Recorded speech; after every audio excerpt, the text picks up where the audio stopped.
resolution now, but give it to Eric. I don't have it. All right. Mr. Hartman, can you lead us off in the Pledge of Allegiance? Absolutely. I pledge allegiance to the flag of the United States of America and to the republic for which it stands, one nation, under God, indivisible, with liberty and justice for all. Normally before board meetings, we have an invocation. We don't have anybody. Does anybody want to do an invocation? Mr. Von Helmut, if you'd like to do an invocation, that'd be fine. Actually wrote one. Oh, okay. Were you scheduled for tonight? No, Oh, well, good. I just like Good to to be prepared. like to be prepared. That's right. Thank you, Mr. Supervisor Board. This is an honor. Let us pray. Dear Lord, Heavenly Father, let us pray for the world and the needs of others, for peace and for those threatened by violence. Let us come together in unity and love. Allow those in public life to act with integrity and respect for all people. And as we convene here today in the great town of Riverhead, let us all work together for the common goal of fairness and betterment of our town. We are all important to you, Lord, and with your guidance, allow us to solve all our issues today and offer ourselves and one another in praise of the living God. Amen. Amen. Thank you, Mr. Von Helmut. You're welcome. We are going to do the two resolutions first. I'd like to I read it last night. make a motion that we open the town board meeting. We're already in town board meeting. So we just have to do the, Work session. now we're in town board meeting. Okay. So, we have two resolutions. You wanna call them? I guess we have You ready? Okay. Approved final site plan application of J. Petrocelli Development Associates, Preston House, so moved. I'll second. Moved and seconded, vote please. Hubbard, Yes. Giglio, Yes. Wooten, Yes. Dunleavy, Yes. Walter. Yes. Resolution adopted. Then we have the one off the floor. I'd like to make a motion and we take, what resolution number is There's one it? off the floor. Yeah, it's the 837. On That's table. the one. We have to, Oh, I should okay, have right, taken right, it off, right. untabled. Okay. Well, Untable. Untable, well, we have to Sorry. take it off the, is it No, tabled? untable, no, it's tabled, let's All right, make a untable. motion to untable resolution 837. Second untable. Moved and seconded to untable the resolution. Hubbard, Yes. Giglio. Yes. Wooten. Yes. Dunleavy. Yes. Walter. Yes. Resolution 837 is untabled. All right, can we get a, motion to, Okay, now I'd like Accept to the make a resolution. motion that the resolution to authorize removal and disposal of scrap water service materials for Riverhead Water District, so moved. I'll second. moved and seconded, vote please. Hubbard, Yes. Giglio. Yes. Wooten. Yes. Dunleavy. Yes. Walter. Yes. Resolution adopted. All right, so, we have a public hearing, as Dan McCormick, you're gonna come on up, and we're going to get started. We have our court stenographer here, Mr. McCormick. I'm going to let you introduce this. I'll open the public hearing as soon as the stenographer is ready. Yes, thank you. All right, it is, the public hearing was scheduled for 10 a.m. It is now 10:07 a.m. I will open the public hearing to consider all interested persons regarding the alleged unsafe structure located at 212 Trout Brook Lane, Riverhead, New York, Suffolk County, New York, Suffolk County Tax Map Number 0600-85-2-95.19 pursuant to Chapter 217, Part 4 of the Riverhead Town Code. Public hearing is now officially open. Anybody that is going to testify, because we do have a court stenographer here, we ask you that you speak clearly. Can I just say something? No? I'm going to let Mr. McCormick lead the hearing. Thank you, Mr. Supervisor. Mr. Dunleavy, do you have a question? Yeah, no, I just wanted to say, this is the structure that had the fire, Yes, sir. and both residents are deceased now? My understanding is that Mr. Schaller is deceased. I'm unaware of where Mrs. Schaller is at the present time. Okay. Okay, please proceed. Thank you. Marshal Zidek, if you can let us know when the PowerPoint presentation is available. Is anybody representing the owner or the bank here? I did have contact, Mr. Supervisor, with a woman named Eileen Ryan from Berkman Hennick. She represented that she was the bank's attorney. That was about a month ago. I have attempted to contact her, left messages as well as emails. To date, she has not responded. Is there an Eileen Ryan in the room by any chance? Okay, Or so anyone from the they bank. have noticed then, constructive and/or Yes. served upon them. Yes, I also sent them by email a copy of the notice of violation as well as the public hearing notice date. Okay. So they've been apprised of that, and I had an oral conversation regarding the same as well. Thank you. You're Please welcome. proceed. Thank you. Marshal Zidek, are you prepared to go forward at this time? Yes, sir. Thank you. For the record, again, this is a Chapter 217 unsafe structure action, and this involves a property known as 212 Trout Brook Lane in Aquabog. Good morning, Fire Marshal Zidek. Good morning. For the record, what is your title, sir? Chief Fire Marshal for the town of Riverhead, And how long have you been the Chief Fire Marshal? 5 years. And what is the nature of your duties regarding your role as Fire Marshal? Among my duties, we inspect commercial properties throughout the town for compliance with town codes, state code, and the property maintenance code from the state. We also do plans of review, as well as site plan review, as well as site inspections to make sure that the buildings that are being constructed or renovated are being done so according to the plans, as well as to accepted building practices. Okay. And what is the nature of your training that you receive pursuant to your duties as Fire Marshal? I am a state code enforcement officer. I have been for 14 years. We go through 24 hours of in-service training every year in order to maintain that certification. And do you also receive recertification and retraining on an annual or periodic basis? I do. Okay. And do you also have practical experience with regard to building construction and the building trade? I do. I spent 20 years in construction prior to becoming a fire marshal. Okay. I would ask that he be declared an expert witness in this particular area at this time, Mr. Supervisor. Absolutely, sir. Do you have a copy of his resume that you'd like to submit into the record? We will add that as well. Okay, thank Yes. Counselor, I just have a quick question. Sure. Mr. Zidek, you mentioned commercial, but that, I am assuming that you're also qualified to inspect residential. That's correct. Okay. Thank you. Primarily, we do commercial. We do fire investigations and all in residential, or if we're called in to assist at residential. Okay. Yes. May I proceed? Yes, please. Thank you. Marshal Zidek, did there come a time when you were directed to a location known as 212 Trout Brook Lane? Yes. And when was the first time, pursuant to your official duties, that you had occasion to go to that location? The first time, excuse me, was March 4th of 2013. There was a structure fire at that location, and I assisted along with Fire Marshal Andruskevich in doing the fire investigation. And how would you describe the nature of the fire at that time?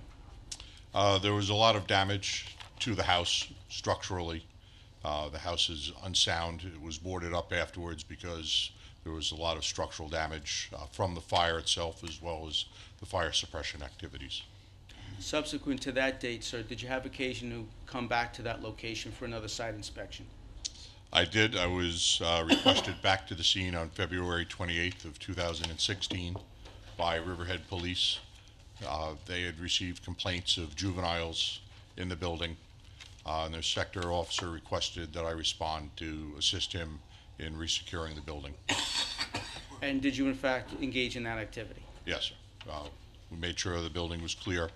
There were obvious signs that people had been in the building, empty bottles, cans, foodstuffs, as well as graffiti in the interior of the building. Okay. And with respect to that location of 212 Trout Brook, how do you know that actually to be 212 Trout Brook Lane in Riverhead? I checked with the assessor's office as well as the Suffolk County tax map in order to ascertain the tax map number. And did you also determine who the deeded owner was through the assessor records? I did. And who did you know that to be? That was Brian Schaller, and I believe it was Elizabeth M. Schaller was the other name on the assessor's tax. And did you have occasion to again revisit that particular location known as 212 Troutbrook Lane after the date you just alluded to? I did. I was there on Wednesday, March 2nd of 2016 to post the structure as an unsafe structure. And was that based on your previous observations as well as the fire that you had observed at the time of that fire back in 2013? It was. Okay. And what, if any, other action did you take at that particular time?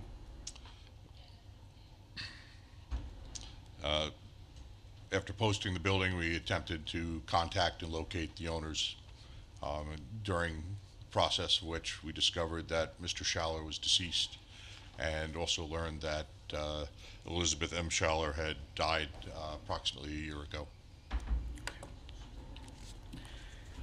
Marshal Zidek, I'm showing has been previously marked for identification as Town Exhibit Number 1.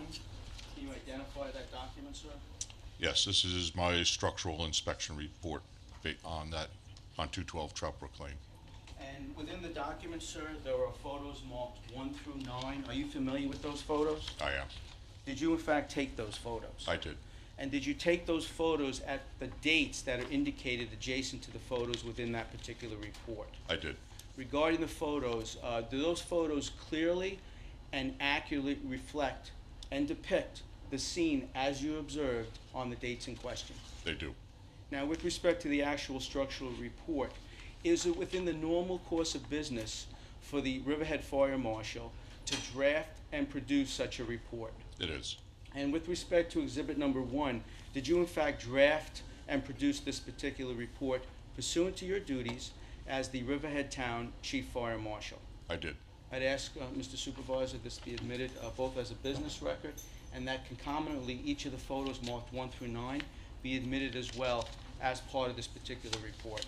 Absolutely, and if counsel for the, okay, well, please provide a copy to Eileen Ryan, counsel for the bank, I presume. I will. You want Ms. Ryan? Yes. Okay. Mr. Supervisor, if she could formally put her appearance on the record, I would ask, and I'd also note respectfully that the time is 10:16. I apologize, I went to the wrong building. That's quite all right. This is my first time on doing it. No worries at How all. are you? Are you Ms. Mr. Ryan. McCormick? I am Good Mr. morning. McCormick. Very nice to meet you. You too. Okay, if you could kind of put your, Eileen Ryan with Berkman Hennick, 100 Garden City Plaza, Garden City, and we represent Ditech. Who, if I could I just go? Ditech is the servicer of the loan, not the note holder. So I just want to put that out there, and not the record owner of the property either. Okay? okay. Could you provide documentation subsequent to today's hearing regarding that particular representation? Absolutely. Okay, thank you. All right, So, you can have a seat. We're gonna question our fire marshal, enter the information into the record, give you a copy of the information, and then we'll allow you, if you'd like to question our fire marshal as well. right, and for edification, Mr. Supervisor, Ms. Ryan, we did start timely on this matter. Here's where we are in the hearing at this time. I've called Chief Fire Marshal Craig Zidek, who's my sole witness with respect to today's matter. I've introduced this structural inspection report, as well as 9 photos marked 1 through 9, which are actually contained within this document. So when you go through that document, you'll see all the exhibits which have been entered to this moment in time. Okay, so forgive me if I have this procedurally all wrong, but just to kind of put this out there, just so that I don't waste anybody's time, we're not kind of contesting the status of the property. The lien holder, we want to go in there and complete the demolition and then repair, whatever it is to get up to code. Like I said, the problem so far has been that Fannie Mae is the note holder. We've been requesting permission to enter the property and approval to get all the repairs done since April 28th of this year. I think they've gone back and forth 4 or 5 times. Fannie keeps requesting information. The last round of info that Fannie Mae requested from, again, my client, the loan servicer, was about the insurance proceeds, like whatever happened when this fire happened, and just kind of making sure from the loan servicer that all of the insurance money was allocated properly. From all of my experience, I think that we'll get the approval from Fannie. And like I said, my client, Ditech, certainly wants to go in and fix the property. So I don't know if that kind Well, of cut what's- shorts any of. Not really. What's gonna happen is, we're gonna make a decision as to whether the house has to be demolished. Okay. We will then issue, not today, but we will issue an order to have the house demolished and put it on the tax bill. If Fannie gets off its rear end faster, surely they could get the house demolished at a savings compared to what it's gonna cost to have it put on the tax bill. But make no mistake about it, if we issue a decision to have the house demolished, we're gonna proceed to have the house demolished, which means we issue an RFP, we select a vendor, and whoever gets there first, if we issue it. And what kind of timeline is that usually? In other words, how long would I have to keep going back and forth with Fannie Mae to try to You're get gonna have approval less to than be? 60 days, I think. So I think we might actually light that fire under Fannie's rear end. No pun intended. I was about to say, that's pretty good, Fanny. If you could give us the address and the people you contacted at Fannie Mae, Okay, so I don't Maybe have our direct attorney contact at Fannie. That we'll is, also notify them. the property preservation at DITEC has been the one in communication with Fannie, and like I said, I just got updates of the contact that they made trying to get the approvals. Okay, well, So- we're gonna proceed, and if we determine the house has to be torn down, we'll issue the order that the house be torn down. We will do a bid, get a price, and as I said, if we get there first, then we're gonna tear it down and put it on your tax bill if we so make that decision. If you get there first, you're gonna get a building permit and take care of the demolition of the house. So let's proceed with the fire marshal. Right, and for clarification, Ms. Rowan, I'll be available as the liaison between your office and the town board regarding Okay, and this again, I matter moving apologize if that forward. was incorrect procedurally. I just wanted to let you guys know that we're not contesting anything. They want to fix it. Okay, No, thank you. that's- And we so much appreciate the Okay. information you gave us today. Thank you very much. So, Mr. Supervisor, I'll proceed. If you at this point. proceed, Thank please you very proceed. much. Fire Marshal Zidek, with respect to your structural inspection report, did you have occasion to transfer the contents of that report into a PowerPoint presentation? I have. And would you like to present that for purposes of edification regarding the town board and the public at large in the meeting today? I would. And are you pursuing this particular avenue for purposes of illustration? Yes. Okay, thank you. Go ahead, see if it works. I think it turned off. Oh, there you go, we got pressed. All right. Please proceed, Fire Marshal Zidek. Thank you. All right, so this is a PowerPoint presentation summing up my structural report for 212 Troutbrook Lane. I was there on March 23rd and again on June 7th, completing this report. And my qualifications, I've been Chief Fire Marshal for 5 years, Fire Marshal for 11 years, a New York State Code Enforcement Officer for 13 years, an active member of the Fire Service for 30 years, and I have 20 years experience in construction.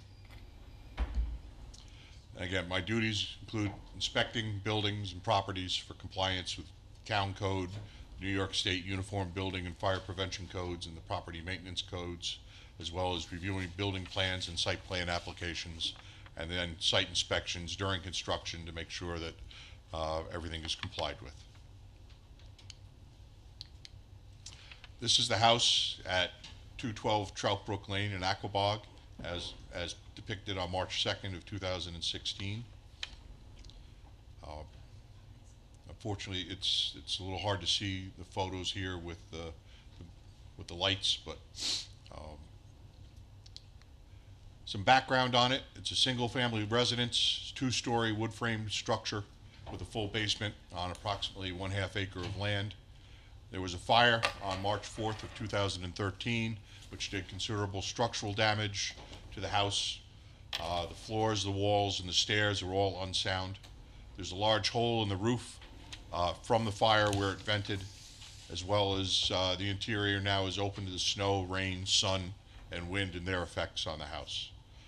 Both Mr. Schaller and Elizabeth M. Schaller are deceased, and we have had complaints through Riverhead PD of unauthorized entry, mainly by juveniles, in the house. I was there last on Sunday, February 28th, to assist the sector officer in making sure the building was clear and to resecuring it. And while inside, we did find graffiti, empty bottles and cans, foodstuffs, wrappers, and so forth. This is the rear of the house, and as you can see, there's a large hole in the roof here where the fire vented from the fire back in 2013, and that hole has continued to grow in size. When I looked at it today, it is, I want to say, at least half again the size that it is depicted in this picture. This is the south side of the house above the garage. The window here is missing. There's open framing and all that's exposed here. I've seen squirrels running up and down the garage roof in that area. We've had complaints from the neighbors of rats, raccoons, and other vermin in and out of the house. I have seen squirrels during my inspections there running in and out of the building. As well as in the summertime, there's numerous insects, wasps, bees, and so forth, flying in and out of the building as well. This is the front roof from the front of the house, and there is a large sag that is developed in this. Again, this is back in March, and when I went there back in June, I'm sorry, this picture is not very good, but this rift has grown now, and it's gone down into the porch roof as well. And when I was by there this morning, there is now a very large belly down here in this porch roof where it's continuing to sag and deteriorate. Standing on the front porch, this would be the front door, and you can see right up through to that hole in the rear roof. You can see right on up. You can see all the, you can see the char and the damage from the fire and all. And this opening allows the wind as well as rodents to get in, but it also allows the wind to blow through there, which creates wind shear and uplift on the building, which it was never designed for. There's a closer look, the same shot. In between the roof rafters here, you can see the charring and the damage to the rafters. We have a number of the porch roof, or the porch ceiling rafters are all missing. In between these rafters right here for the roof, this area that you see here is the remainder of the roof deck. Normally, in my experience, that's 1/2 inch or 5/8 plywood that's laid across, and you can see here that it's been completely burned away by the fire. As well as the charring on these rafters that we see here and going up here is at least 1/4 inch to 1/2 inch deep on either side of those rafters.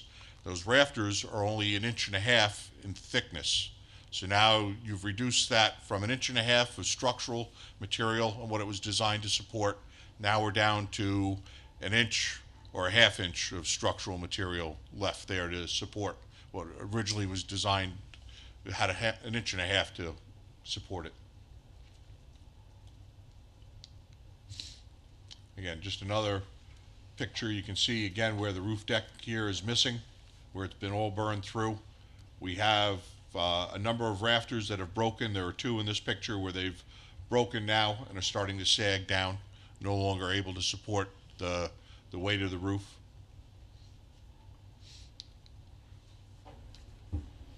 As well as the deck has numerous holes in it. The railings are missing, as well as the boards themselves where they used to be tight. You can now see there are gaps in between. When I walk on this deck, I make sure that I'm walking on one of the girders underneath because I worry about going through it. Also, let me just go back if I can. When you sight up these, these rafters, I forgot to mention, now they are starting to warp and twist back and forth. Again, due to their exposure, due to the weight that they're holding, they're beginning to buckle.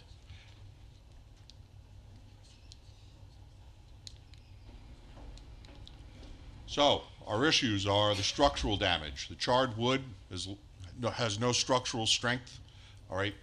The framing members are no longer able to support the loads that they were designed to support initially, the weight, the spans.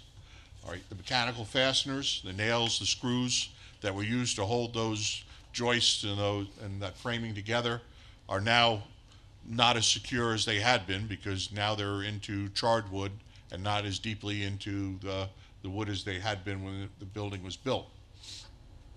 We have exposure problems. We have water, saturated wood by the water and the rain, the snow being able to get in there.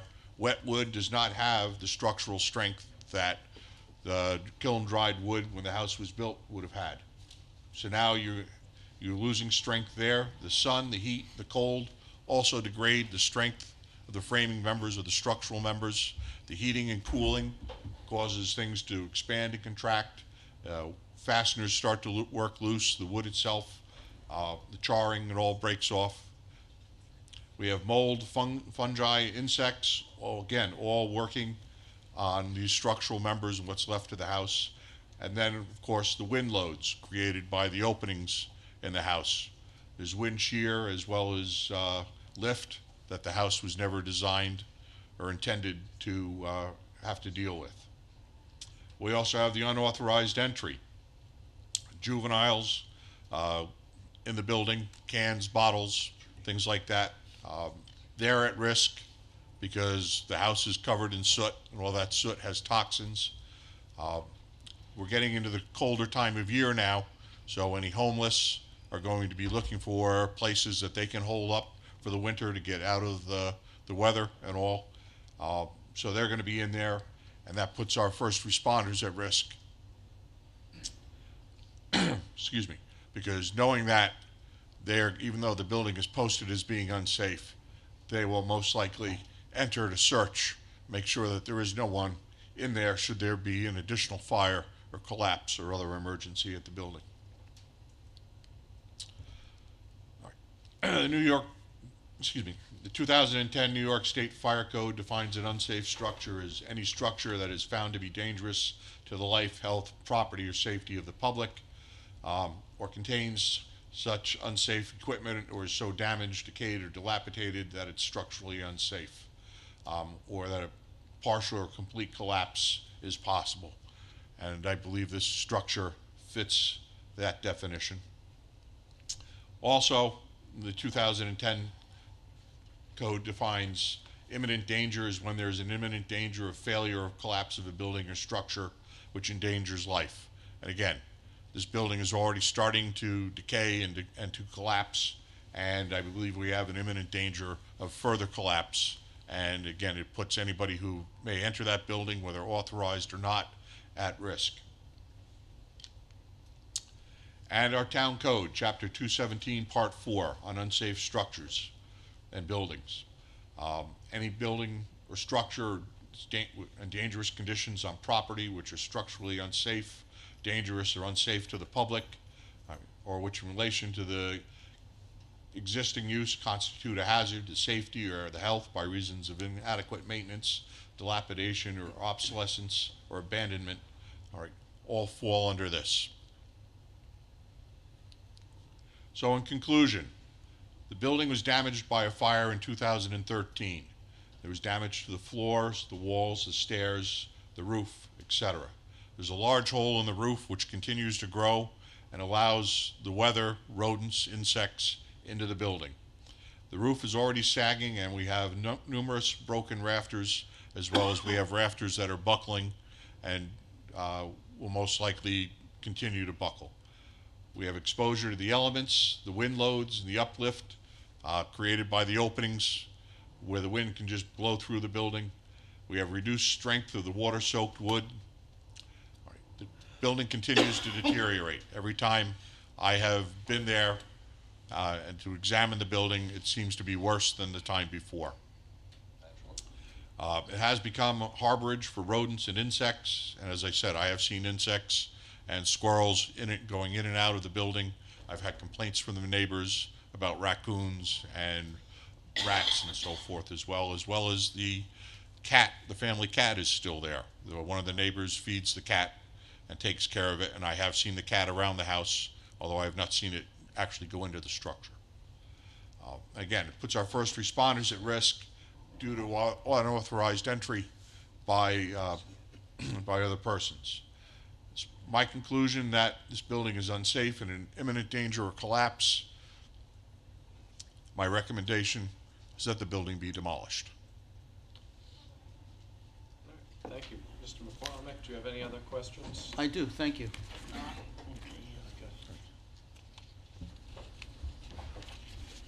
Marshal Zidek, you are being shown exhibit number 2 for identification. Can you identify that document?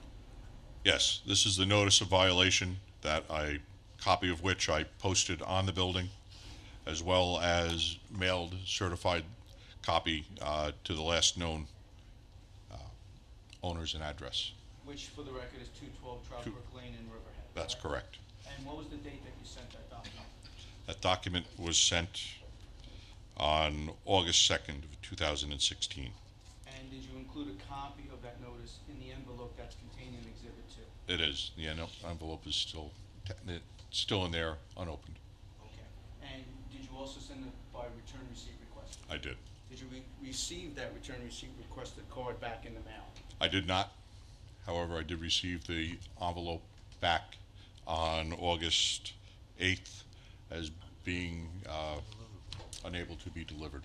Okay. And you've kept it in your possession since it was returned? That's correct. Okay. There were also 2 photos attached to Exhibit 2 in the back? Yes, regarding your posting, is that correct? those are photos of the house with the posting on it, correct? And that was done pursuant to Riverhead Town Code requirements, correct? Correct. Okay. And the photos in the back of Exhibit 2, do those fairly and accurately represent the scene as depicted on the date you actually posted those notices? They do. I'd ask that this be Exhibit number 2, admitted into evidence, Mr. Absolutely, Supervisor. thank you. Thank you. Just provide a copy to council. I will. I'll make copies of everything. Marshal Zidek, I'm now showing you Exhibit number 3, marked previously for identification. Can you identify that document? This is the hearing notice that was posted on the house, as well as sent again to the last known property owners. And again, for the record, that was Brian and Elizabeth Schaller at That's 212 correct. Troutbrook Lane in Riverhead. That's correct. Is that correct? As was the other document. Correct. And did you receive that back in the mail? I did. Did you receive it back in the mail in an unopened state? I did. Okay, and you sent that by return receipt requested as well, correct? Yes, that's correct. Okay, thank you. There are photos also accompanying that particular exhibit? Yes, Did you take those photos as well? I did. Do those photos fairly and accurately represent the scene as depicted regarding the posting of this respective notice of hearing violation? They do. And the public hearing for today's date, November 17th. Correct. I'd ask likewise that this exhibit be admitted to evidence at this time, Mr. Supervisor. So admitted with copies I will do. to council for the event. Thank you. Exhibit number 4, previously marked for identification. Mr. Supervisor and Town Board, this is the affidavit of publication with the news review, indicating today's hearing date of November 17th. I'll likewise make a copy available for Ms. Ryan as well. But I'd ask that this be admitted to evidence formally pursuant to our hearing requirements as exhibit number 4. So admitted with Thank you. copy to Ms. Ryan. Lastly, as the exhibits, exhibit number 5, previously marked for identification.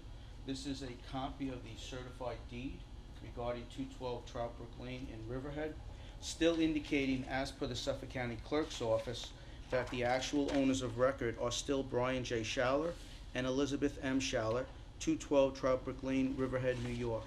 I ask that this be admitted as exhibit number 5, evincing that Mr. and Mrs. Schaller are still the deeded owners of the property pursuant to our code requirements. So admitted with copies to Ms. Ryan. Yes, I will do that as well. Just a couple more questions for Marshal Zidek.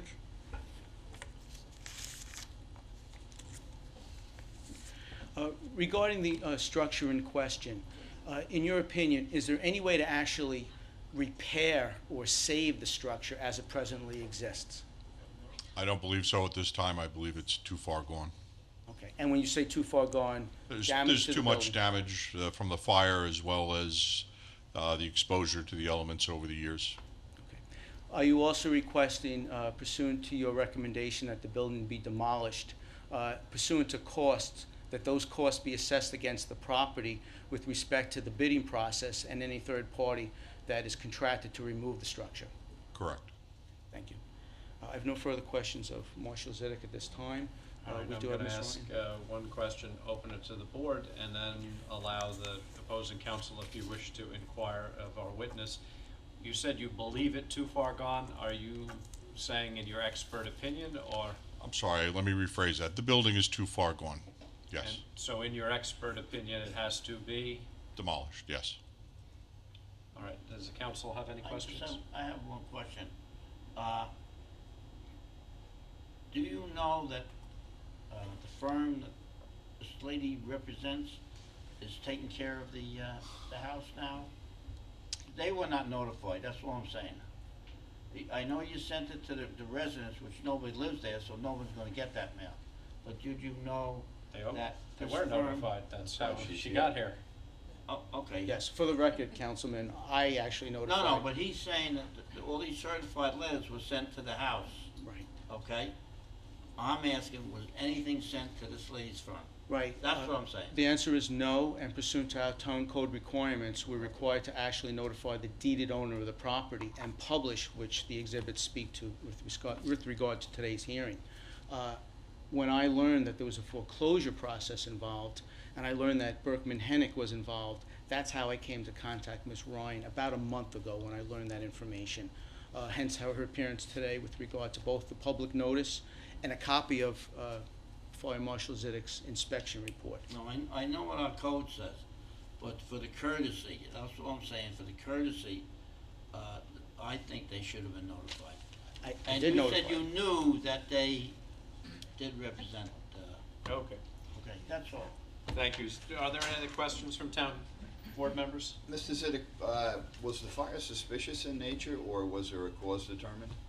I believe the cause was a candle, as I recall.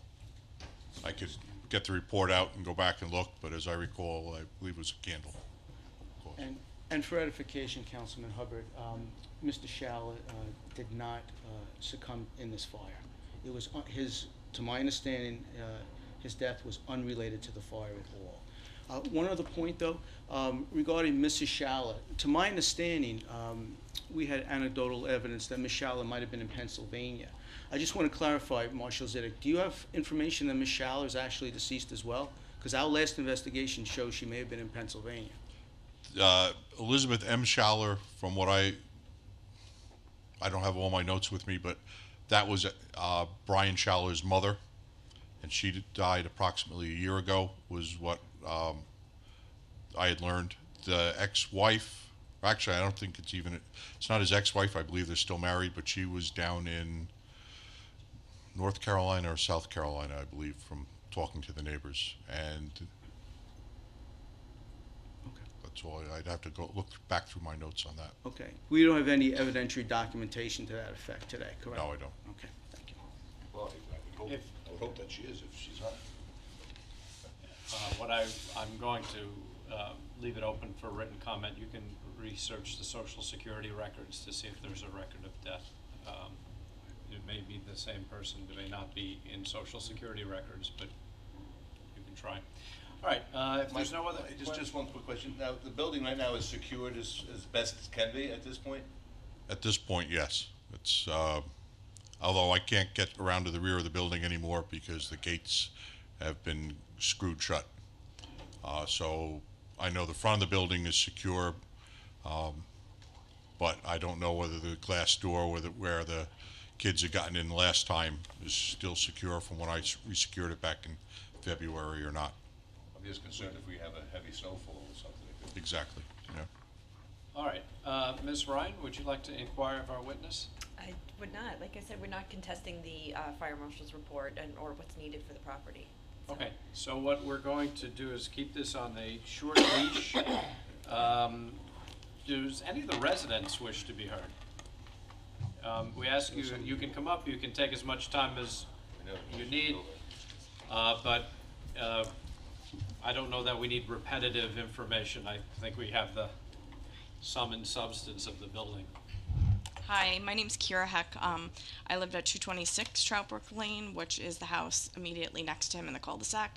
My house adjoins Brian's property. You have all the information in regards to it. There are an abundant amount of raccoons. I have animals. I have 2 young children. At nighttime, we have to be very, very careful for the raccoons. The property has been being maintained. We're assuming it's by the bank, only the front of the house, because the gates were being repetitively ripped down.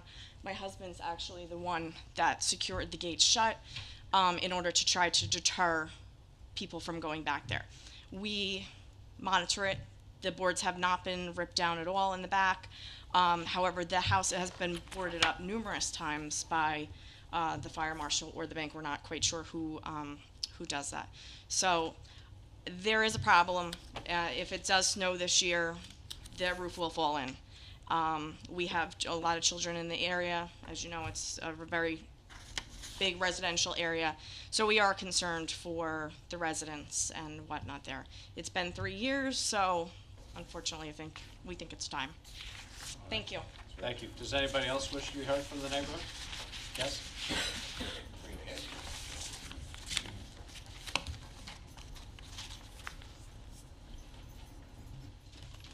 You can state your name and my name is Joan Burnett. I live at 245 Troutbrook Lane. I'm actually a title examiner at the Suffolk County Center, and I've checked out the the foreclosure action that's been begun. And just for the record, the mortgage has been assigned a few times, and the last time I checked it, it was a bank in Arizona. So that was about 4 or 5 months ago. I'm not sure when exactly it changed over. It might be Ditech now, but as far as trying to get in touch with banks or somebody along the way to try to help, keep records of the building, it was a little difficult even for myself as a title examiner to try to figure out, well, who's got, rights to it at the moment, And again, Brian Schaller was deceased, and what we had understood was that his mother had been deceased also, and that his ex-wife or former wife, whatever, is living in Georgia, I believe. So it's difficult to, and she was never on the deed anyway or the mortgage. So just a little bit of information. Thank you And very much. it really is an eyesore. Thank you. I think we're going to move quickly. Does anybody else wish to be heard? All right, so what I'm going to do, we're going to keep this on a short leash. I'm going to allow it to be open. I'm going to close the public comment portion. I'm going to leave it open for written comment to Monday, November 28th, 4:30 in the town clerk's office. I expect a resolution to be drafted and discussed on Thursday, December 1st. And if the board is inclined to demolish the house, I'm going to have the resolution presented to the town board to be voted on December 6th at the 2 o'clock town board meeting. I would also direct that a bid spec be prepared if it appears that we're going to be taking this down, to have a bid spec also ready to go December 6th for the tear down. And I thank you all for coming. So we'll close the public comment portion and leave it open for written comment as stated. Thank you. Can I get a motion to adjourn the town board meeting and go into work session? Second, all in favor, aye. Opposed, abstentions, motion carries. We are going to go into work session. We'll give you 1 to 2 minutes to dismantle. Thank you, young lady, for helping us out. I'll take them to it. Yeah, Dan, you may be able to pull up the. If I have 3 years to get here. Correct. Why did it take us 3 years to get here? Because until I got called back in February, I was not aware that the building was, You go shape ahead. it was in. That the residents would have been. Craig, you good? Well, I used to walk. Right, thank you. Oh, thank you guys. I didn't know this is the way that, I've only done these before in Passion. We can't go into a house. If your house, if you have a cabinet that's broken, there's 12. You're telling me that the our building department's gonna go into your house and say, you've gotta fix that? All right, we're on the camera, guys. No, I think this doesn't apply to the residents. It I does. think it applies to, Read this, right from here down.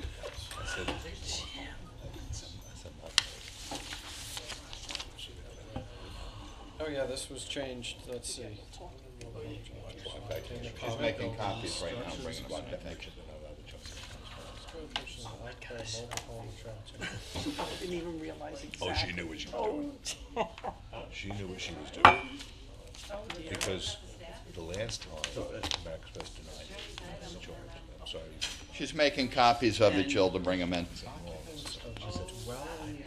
app because. Hey, Bob, come on up on this thing, occupancy. Yes. There's a lesson there, huh? Ay, ay, ay. Do we have this legislation? I did. Is this what was on? This is what John, Yeah, we had how this is legislation different on from our. the state code. I don't have it. You wanna look at this Was this one? part of it? Was this part of the packet last week? What's that? Yes. And we took it out, right? So what John is saying, and I don't disagree with him, I just don't know how this is ever enforceable. I think it's this verbiage. When you say occupants of the dwelling unit, what is it the harm? Oh, he's right, here, he's here now. Sorry. So that other one was gonna take a little longer. Yeah, yeah, we too. Quick and to the point. This is given the, people who live in, and it's titled wrong. There's no more mobile homes. They're manufactured homes. And travel trailers, manufactured homes and travel trailers should be separated, because travel trailers are trailers that you pull with a car, you go to Indian Island, and you back in and you park. Manufactured homes, you're at a manufactured home park. It's true. Most of Permanent them, site. it's, huh? Permanent, set on a permanent Most, site. they're permanently Some with set foundations. The on, way our code defines it currently. I mean, Yeah, that's- but you know. since we're amending the Yeah, that was code, my we can- question. I know that there's always been this stigma with you calling them mobile homes as Yeah. opposed to manufactured homes. Yeah. But is that actually law now, where they actually changed Yes, the right here. verbiage in the law? right here. All of my copies, excuse me. Do you have a copy of what? But it's just, It's New York State. What's that? because there are trailers that have the tires still, an axle still on them, but they have skirting around it. Right, So but they can still be That's considered before- mobile. Built before 19, Let me see if I have it on Seventy- the. Don't worry about the price. guys. 1974. No. You have to read this. Because If we you made don't our read notes on this, it. I'm not, doing this is I better put it in ridiculous, because the state, these are manufactured by HUD regulations. There's a federal government. The federal government states that our building inspector has 3 inspections he makes. That's all. Once it's delivered, that's put on the foundation correctly. All the gas is hooked up, and that it is strapped down or fastened to those are inspections. He does not go into the house and inspect anything in, because it's HUD certified. HUD is the federal government, supersedes the state and supersedes our building department.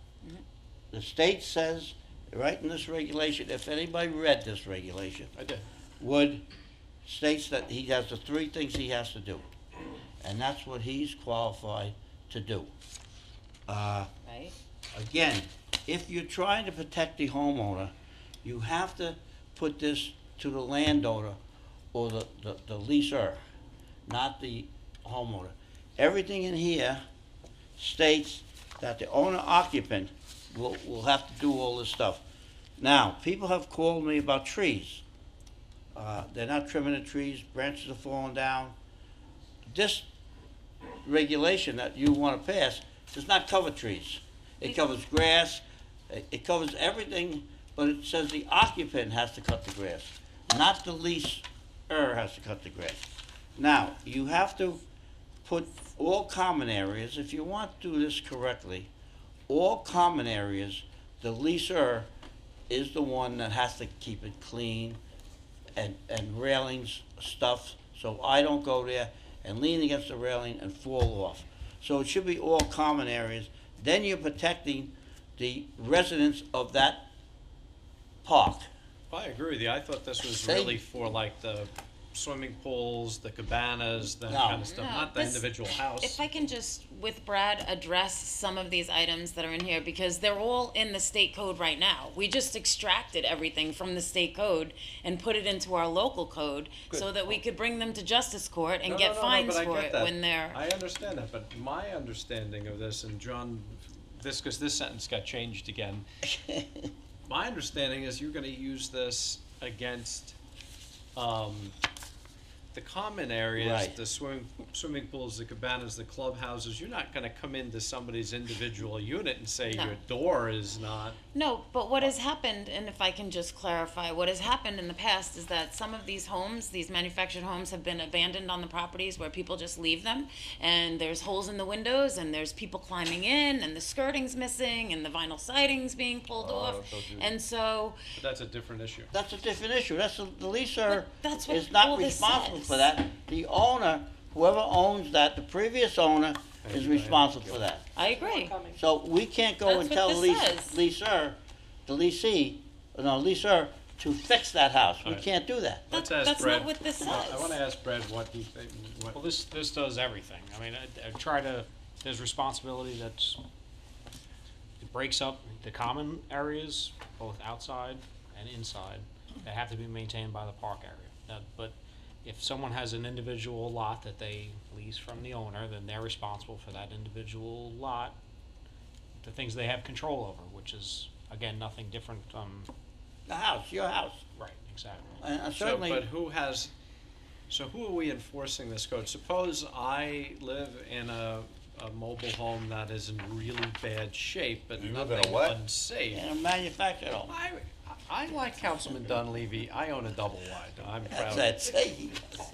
But aside from that issue, suppose my home is not unsafe, but doesn't look good, the windows are old, Okay, well, that's the I- case, so go ahead. so if it, are you gonna come, is somebody gonna come in and try to enforce this code against me, the homeowner, the mobile homeowner, differently than you would my single-family residence? It's not any different. It's the same exact thing. If you complain that your Property neighbors, maintenance. windows are broken, the shutters are hanging off, the gutters, and all these stuff, we could potentially write tickets on that. The person who owns who? it. The person who owns the person who's in The control owner, of that. not the leaser. Does that happen routinely? No, it's not something, but this is also not going above and beyond what's already on the books. The idea of this and bringing it into the code was that we're already forced to enforce the state code. It's an unfunded mandate that's been pushed down to the towns. And there's no way for the town to recover any of the money that's in time that's spent by the building department, by the town attorney's office. And we're doing this now. We just don't have it in our code. We're following the state code. So this is a way to still do what we are doing and what we've been doing, but bring them into justice court and issue fines The or owner. penalties if needed. The owner. Whoever is not doing what they're supposed to be doing This to covers preserve everything. everybody's quality but of doesn't life. cover- So Yes, if it does. the owner of the park, This is not the right one. No, it's not. if the owner of the park has potholes, has streetlights that's not working, has areas of sitting Right, water, interior surface- has interior a surface. clubhouse In that common area has a should be chimney in- that's not going past the roof where it's So the supposed things to. that should I know. be in common areas, here, handrails, stairs, walk the surface, in common areas. How is this Well, easy? yeah, that's what John's pointing this out. See? This building structures and community service facilities, well, if you. They have clubhouses. I know, but if you, what John is saying, and I agree with him, in B, if you look at B, where it says building structures and community service facilities, it really should be limited to the common areas, and John's right, because nobody's coming into my house to make sure that my bathroom door is in working order, or that I have painted my walls, or nobody's allowed to come into the house. I don't care what the New York State Building Code says, they can't enforce that, it's not enforceable, you need a search warrant. Like a lot of things that are on the books, we have an issue, we're there on a fire, we're there, the police are there, we're there on something, they call code enforcement in. We have an issue that there's someone, it's not just the one thing. No, Nobody's no, called I- out for the one thing. It's an accumulation of Yeah, things. but it's the owner, not the leaser. What we're trying to do here is to protect the owner from the leaser is renting unsafe structures. And for him to rent a structure, he has to get a rental permit. That allows you to go in there and inspect Right. to make sure it's safe, okay? That's our rental permits, okay? Right. That has nothing to do with this here. This here is for, if my closet door breaks, and I leave my closet door off my closet, and my next door neighbor calls you up and says, "Oh, Dunleavy has a closet door that's off his closet. It's supposed to be on his closet." It is true, it's. What are you things gonna that say do? closet. Knock on my door? No. Huh? Is there a law that says you have to have a closet door? Well, Yeah, it says. What are we talking about? Interior doors. Interior doors. Yeah. So strike that. Strike that part, if that's They- what's really I think, bothering What you. is that? what we should, I think maybe what we could do is just, because it's already on the books for the 4 homes.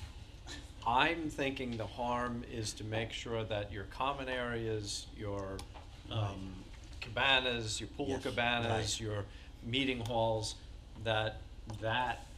maybe we should limit it to those things. Right, I agree with you. Because Yeah, but what happens, Sean? Like when you were campaigning and you went into Lakewood and you went into that unit that was next door to that one unit, and you said that there were hypodermic needles, there was cat feces all over the I never place, said there that, was. that was the neighbor said that. Okay, but there was, because I actually saw it. Yeah, but that's not the And- leasee's, that's leaser's a- responsibility. But That's what the I'm leasee. saying is if somebody abandons one of these units and the neighbor complains and says that there's cats running in and out of there and it smells We like do it chapter cat. 54, which we That's just right. did, or whatever we called it. What is it, 54? It's now 54 for 217. unsafe, but 217. 217, we do it just what we did. Right, we Unsafe just do what we structure did, it's inside. unsafe structure. It's like Brad, health department what is your stuff. feeling on We're really this? talking about 96. Right. No, I understand that it looks like a lot. It's not. It's just that's what's on the books right now. It does get clouded by the. That I some, agree, Some that's- park owners Are you actually right of own the units. privacy? Right, and that's That's the and other that's thing, another right? thing too, is that what we're seeing more and more now that the state code changed, where out-of-state owners can come and buy these parks, and they're filling these parks with manufactured homes that came from Hurricane Katrina, where there's mold on the inside of the panels, and people we've move had that. in and they're starting to complain. People move in and they're starting to complain, and they call the building inspector to come in and inspect, and it's owned Have we had by that problem? the park owner. Yeah, there was a whole, I'll send you the news story clip on it. And one of the people, who they were complaining about happens to own a manufactured park in the town of Riverhead, and he's moving in all of his units, and he's renting them out. And he's come in over the last 6 months since we have been enforcing our rental code in manufactured parks, and he's taken out, I think, 34 rental permits, Yeah, right? but I'm not then he can inspect it.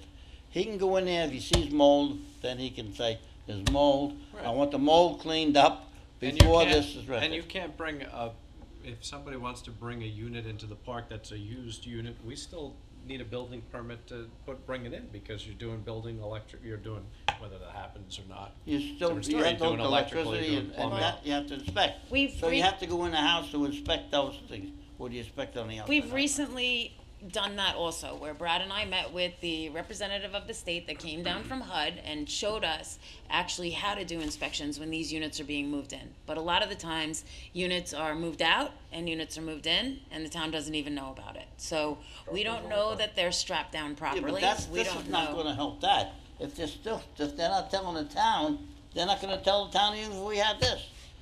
This is more occupant than is, all you have to do is change the language in here. To make it for the common areas. Yes, to make it Well, for the common area. I just have one question. I realize, well, I know you, my question is this, because I don't live in a manufactured home, okay? You should, they are So I can great. look at this I don't live there, but objectively, I I love don't have any dog in a fight, as they say. What is on the books now to compel the town, if there is someone that owns a manufactured home with an axle and wheels,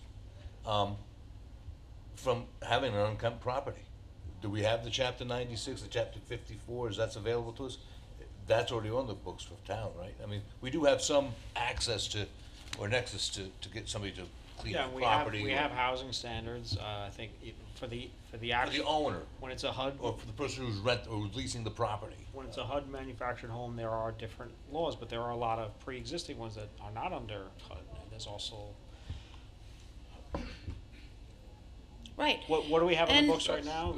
Okay. It's whatever's really on the state law. And- This and- just puts it squarely in that chapter. And the owners, if they move in a new manufactured home, the owners are the ones that are calling somebody to come and install the stairs and the railing and things of that nature, which are in the common area, but they're also part of the unit, that the owner is actually paying for, to have somebody come in and install the stairs and the rails Not, to not get on, into not on, the not unit. on their manufactured home. Yes. There's our That- manufactured expert, They're, Laverne Tenenbaum. they're the ones that the owner's responsible, the leasee is not responsible for what you lease. You release that manufactured home, that home is now yours, and you have to keep it up and Right, repair. you own the home, not the property. Yeah, that's right. See? Right. Correct. Right, you own the home, and you lease or pay rent for the property. Right. And you pay taxes on that property. That's right. But you're still responsible for that property. Yes. Aren't you on this committee that discussed this?